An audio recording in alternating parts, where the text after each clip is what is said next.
खान साहब की तरफ से कोई खास गाइडलाइन आर्मी चीफ से जो सिक्योरिटी पे उस बात हुआ है सिक्योरिटी तो मेरी हुई थी, उसके अलावा तमाम पार्टी से उन्होंने की थी, उसमें चेयरमैन बैरिस्टर साहब भी थे। तहरीक इंसाफ के एस्टैब्लिशमेंट से बैकडोर मुज़ाकरात की तस्दीक। चेयरमैन बैरिस्टर गौहर ने आर्मी चीफ से मुलाकात की तस्दीक कर दी। कहा, मेरी और अली अमीन घंटापुर की आर्मी चीफ से मुलाकात अलहदगी में हुई। आर्मी चीफ के सामने पीटीआई के तमाम मुतालबात और मामलात रखे। मुलाकात में दूसरी तरफ से भी मुस्बत जवाब मिला। उम्मीद है अब सूरत हाल बेहतर हो जाएगी। एस्टैब्लिशमेंट से बराह रास्त मुज़ाकरात खुशाइंद हैं। वज़ीर आला खैबर पख्तूनख्वा अली अमीन घंटापुर की भी आर्मी चीफ से मुलाकात की तस्दीक। कहा, आर्मी चीफ से सिक्योरिटी से मुतालिक मुलाकात हुई। बैरिस्टर गौहर भी मौजूद थे।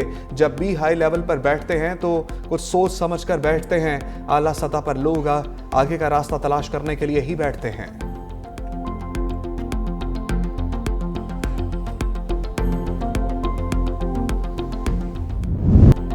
पीटीआई मुज़ाकराती कमेटी ने तहरीरी मुतालबात हुकूमत को पेश कर दिए। बानी समेत तमाम सियासी कैदियों की रिहाई का मुतालबा। 9 मई और 26 नवंबर वाकयात की इंक्वायरी के लिए अलग अलग जुडिशल कमीशन की तश्कील भी मुतालबात में शामिल। हुकूमत और पीटीआई की मुज़ाकराती कमेटियों में मुज़ाकरात का तीसरा दौर पार्लियामेंट हाउस में हुआ। अपोजिशन लीडर उमर अयूब ने तहरीरी मुतालबात स्पीकर कौमी असम्बली सरदार अयाज सादिक को पेश किए। 9 मई और 26 नवंबर वाकयात पर अलग अलग इंक्वायरी कमीशन बनाने का मुतालबा। जजेस की तैनाती 7 रोज में बाहमी रजामंदी से करने की तजवीज़। 26 नवंबर को मुजाहिरीन पर फायरिंग और ताकत के इस्तेमाल का हुक्म देने वाले की शिनाख्त करने का भी मुतालबा।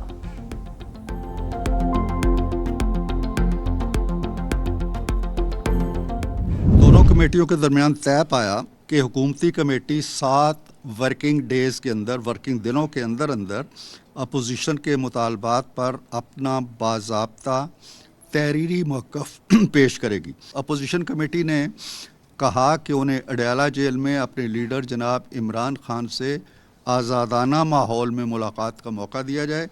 हुकूमती कमेटी ने इसकी तायीद की। आइंदा इजलास की तारीख का ऐलान स्पीकर सरदार अयाज सादिक दोनों कमेटियों से मुशावरत के बाद करेंगे। उमर अयूब ने तहरीरी मुतालबात स्पीकर के हवाले किए। हुकूमती कमेटी 7 वर्किंग दिनों में तहरीरी मौक़िफ़ पेश करेगी। सेनेटर इरफान सदीकी की मीडिया से गुफ्तगू। कहा, अपोजिशन कमेटी ने बानी से आज़ादाना माहौल में मुलाकात का कहा। आइंदा इजलास की तारीख का ऐलान स्पीकर कौमी असम्बली करेंगे।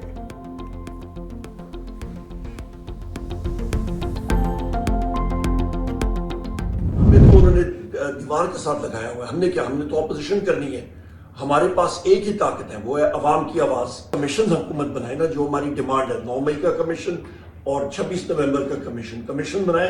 दूध का दूध, पानी का पानी हो। फिक्स्ड मैचेस में हम लोग बिलीव नहीं करते। एम्पायर सही होना चाहिए। हमें डील चाहिए न ढील। असरान की रिहाई और जुडिशल कमीशन बनवाना चाहते हैं। अपोजिशन लीडर उमर अयूब ने कहा, मुज़ाकरात कामयाब ना हो सके तो एहतजाज ऊ से आगे जाएगा। शिबली फराज ने कहा, एनआरओ मांगना होता तो पहले मांगते, अब क्या मांगे। ऐसी जुडिशल इंक्वायरी चाहते हैं जिस पर कोई उंगली ना उठाए।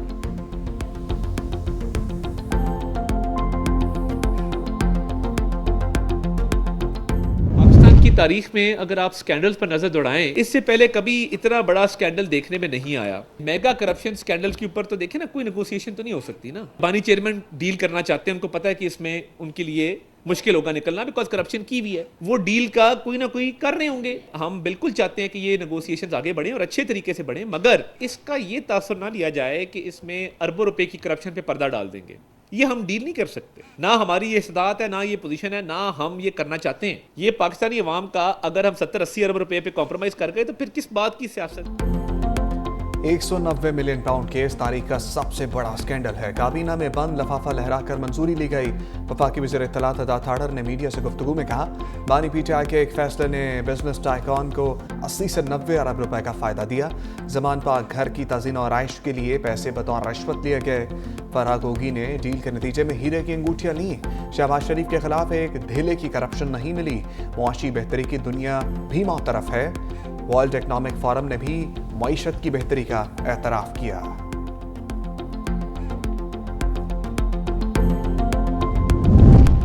बानी पीटीआई की हमशीरा अलीमा खान ने अलकादे ट्रस्ट रेफरेंस को अहमकाना केस करार दिया।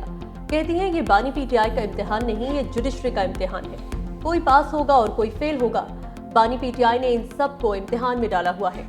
हम तो सिर्फ तारीखें भी भुगत रहे हैं।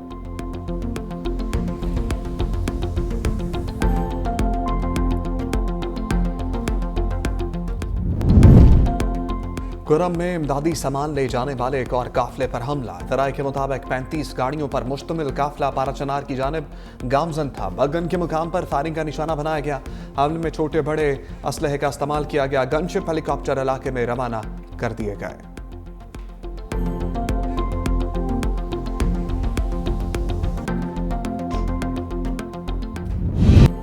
कुलभूषण यादव के अलावा अब तक कितने सिविलियंस का ट्रायल हुआ? सुप्रीम कोर्ट के आईनी बेंच ने वजारत दिफा से तफसीलात तलब कर ली। जस्टिस जमाल खान मंदुखेल ने रिमार्क्स दिए, एक्ट का मकसद आर्म फोर्सेस में डिसिप्लिन कायम करना है या क्रिमिनल सरगर्मियों को चेक करना। क्रिमिनल सरगर्मियों की अलग से कानून साजी होती तो ये मसाइल न होते। जस्टिस नईम अख्तर अफगान ने कहा, 1967 में तरमीम करके 1D1 सेक्शन शामिल हुआ। तरमीम से कानून में कोई भी शख्स के अल्फाज शामिल किए गए। लगता है कानून में शामिल किसी भी शख्स के अल्फाज का दुरुस्त तायुन नहीं हुआ। कानून में शायद ये सुकुम रह गया है। समाअत कल तक मुलतवी।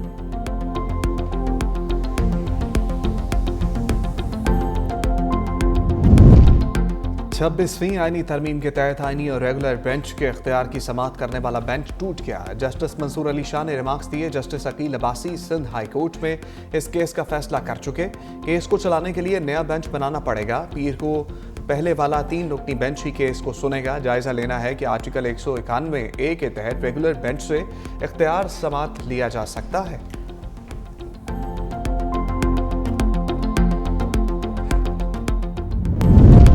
और चेयरमैन पीपल्स पार्टी बिलावल भुट्टो आइंदा माह अमरीका जाएंगे। जराये के मुताबिक बिलावल भुट्टो जरदारी अमरीका से आला हुकूमती शख्सियात से मुलाकातें भी करेंगे। बिलावल भुट्टो की अमरीकी ऐवान नुमाइंदगान और सेनेटर से मुलाकात मुतवक्के। दूसरी जानिब PTI के जनरल सेक्रेटरी सलमान अकरम राजा का ट्रंप की हल्फबर्दारी में शिरकत का दावतनामा मिलने का दावा। कहा, हमारे 20 लोगों को दावतनामा मिला लेकिन हम नहीं जा रहे। सहाफी के सवाल पर सलमान अकरम राजा नाम बताए बगैर रवाना हो गए।